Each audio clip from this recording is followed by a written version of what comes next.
నమస్తే సాయిరామ్. ఈరోజు బాబాగారి సందేశం అండి. బిడ్డ, నీ మనసులో ఎలాంటి బాధ ఉందో నాకు తెలుసు తల్లి. ఎన్నో కష్టాలు పడ్డావు, ఇంకా చాలు, నీ కష్టం ఊరికే పోదు అని చెప్పి బాబా మనకి ఒక మంచి ఓదార్పునిస్తున్నారండి. అంటే ఎన్నో కష్టాలతో మనం బాధపడుతూ ఉన్నప్పుడు బాబా నాకు మాత్రమే ఎందుకు బాబా ఇన్ని కష్టాలు ఇచ్చావు, అస్సలు నా సమస్యలు అనేవి మీకు వినిపిస్తున్నాయా లేదా అని కూడా మనం చాలా విచారంగా బాధపడుతూ బాబాని అడుగుతూ ఉంటామండి. ఏది కూడా అండి, ఒక కష్టం అనేది వచ్చింది అని అంటే అది మనకి ఎందుకు వచ్చిందో కూడా తెలియదు.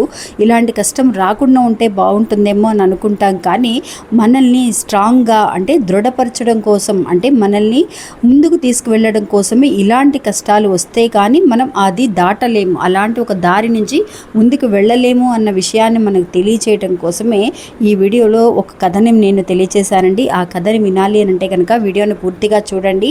అంతేకాకుండా ఈ వీడియోకి కింద ఒక లెఫ్ట్ హ్యాండ్ సైడ్లో ఒక యారో మార్క్ అనేది ఉంటుంది, అది క్లిక్ చేశారు అని అంటే మీరు పూర్తి వీడియోని చూడగలుగుతారు.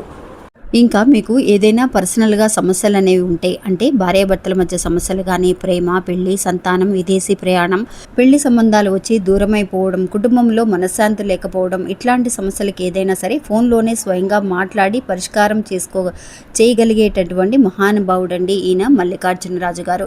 మాకు ఎంతో మంచి చేశారు. నమ్మకంతో మీరు కూడా ఒకసారి కాల్ చేయండి. ఈ గురువుగారి నెంబర్ 7780296945. ఇంకా ఈ గురువుగారు వశీకరణ స్పెషలిస్ట్ కూడా అండి.